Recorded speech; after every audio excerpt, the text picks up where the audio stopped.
As all of you know, Michael Jordan is the most iconic basketball player of all time, and most people agree that he's the greatest player of all time. So naturally, there's going to be a lot of speculation and what-ifs tied to his career, and the list of those go on, and I've talked about those for hours on this channel. But if you ask me, the greatest Michael Jordan what-if is one that is very rarely talked about. It wasn't about Jordan's first retirement, it wasn't about his second retirement and their chance at winning a 7th championship, but for me, it was actually about his return in his Wizards years.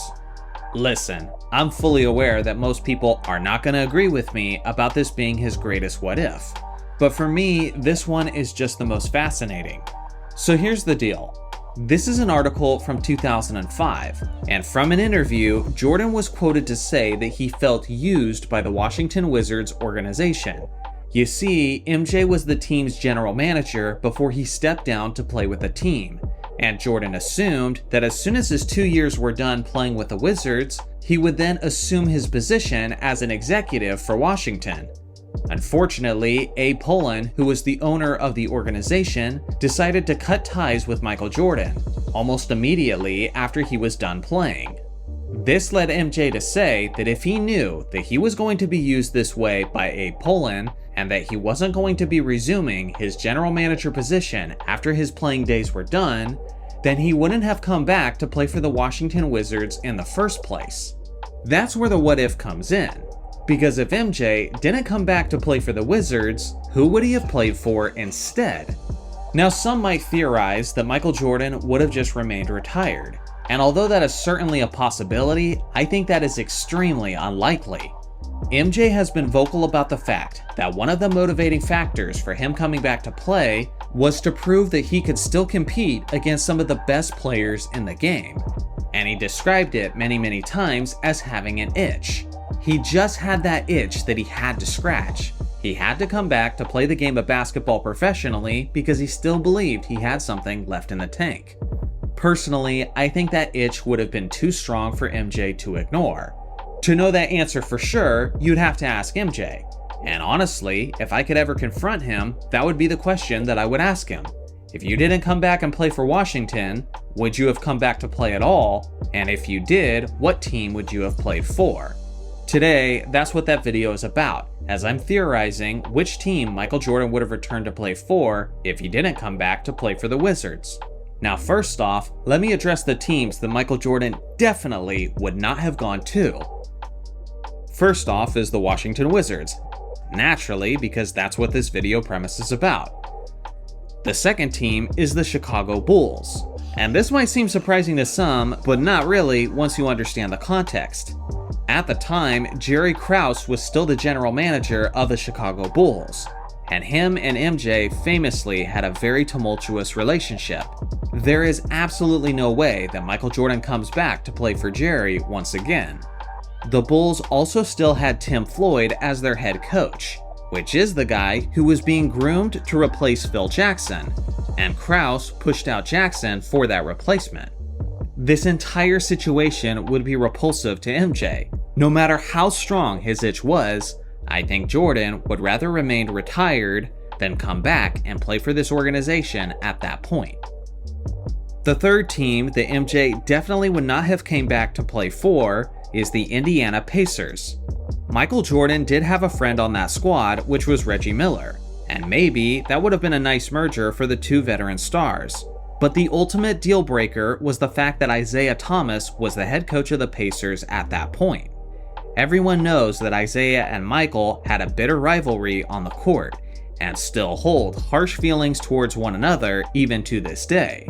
There's absolutely no way that Jordan would have embraced a situation where Isaiah Thomas is an authority figure above him.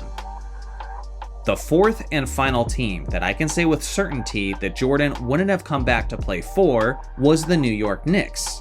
Yes, at some point there was some connections and some rumors between Jordan and the Knicks, but that was before the situation happened with Jeff Van Gundy. Van Gundy was still New York's coach at that time, and Michael was really known to hold grudges. And after Van Gundy's famous con man comments about Michael Jordan several years earlier, I would really have a hard time seeing MJ trusting Van Gundy again in any kind of coworker relationship. As we all know, Michael is a guy who will cut all ties completely if you say something against him personally. Look at his relationship with Charles Barkley as an example. So now that I've addressed all the teams that Michael Jordan would not have come back to play for, who were the most likely teams that he would have come back to play for? First off, the Los Angeles Lakers. At the time, the Lakers had just won back-to-back NBA championships and were looking to complete a three-peat. Obviously, there would have been some pre-existing chemistry, considering the fact that Phil Jackson was the Lakers' head coach. He also could have embraced a mentorship role over a young Kobe Bryant, and I'm sure Kobe would have embraced that as well. Obviously, he'd be immediately competing for a 7th NBA championship ring. But it's tough to say whether Jordan would have wanted to join a team that had already done everything that was needed to win championships. Yes, he could reconnect with Phil, he could be teammates with Shaq, and he could mentor Kobe. But would he accept a role as a third option on a team that was already a champion? It's tough to say. The second team that he may have gone to is the Portland Trail Blazers. He had some familiar faces on that squad, as Scottie Pippen and Steve Kerr were on the Blazers at this point. And yes, Portland was a championship contender in the early 2000s. But heading into the 01-02 season, Portland was kind of on the downswing, as Arvydas Sabonis was no longer on the roster, and much of the team was really getting up there in their basketball years. There was also a lot of negative media attention around the Blazers at this point, and they had even been nicknamed the Jailblazers for some time, due to all the issues that they were having off the court. It's tough to say whether Michael Jordan would have been okay getting a squeaky clean image involved with that organization. Plus, it's also tough to say what his relationship was exactly like with Scottie Pippen at this time. Would Pippen have even embraced MJ at that point? Regardless, I think there's enough evidence to say that he would at least have to consider it. The third team that Michael Jordan could have joined is actually the New Jersey Nets. This would have been a really interesting situation, as they were a contender in the Eastern Conference. Rod Thorne was the general manager of the Nets at that time, and he was actually the man who drafted Michael Jordan for the Chicago Bulls in 1984. Rod famously has had a close relationship with Michael Jordan, and there is even the rumor that MJ once told Rod that he wouldn't be on the Dream Team if Isaiah Thomas was on it. That may or may not be true, but one thing that is true is that Michael Jordan has a very exclusive circle of trust, and Rod was one of those guys who were in it.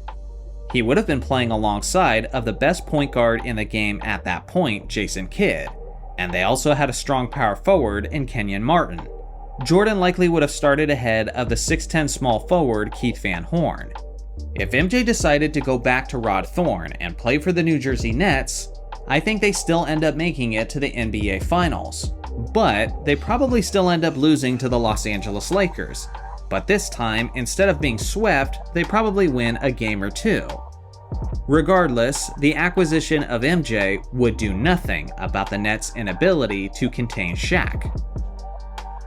The fourth and final team that I believe Michael Jordan could have returned to play for is actually the Orlando Magic.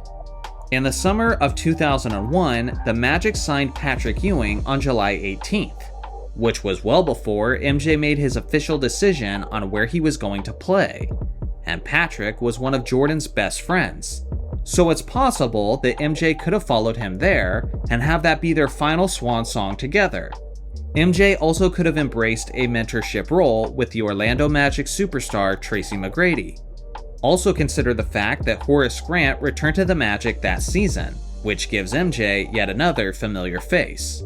Figuring out the starting lineup for that group would have been difficult, since the team had T-Mac, Grant Hill, and potentially Michael Jordan, who are all shooting guards / small forwards. Eventually, the situation would have resolved itself, since Grant Hill only played in 14 games that season due to an injury. My guess is that they probably make it as far as the Eastern Conference semis, before they were eliminated by Jason Kidd and a deeper New Jersey Nets team. So ultimately, to get a real definitive answer, you'd have to ask MJ himself.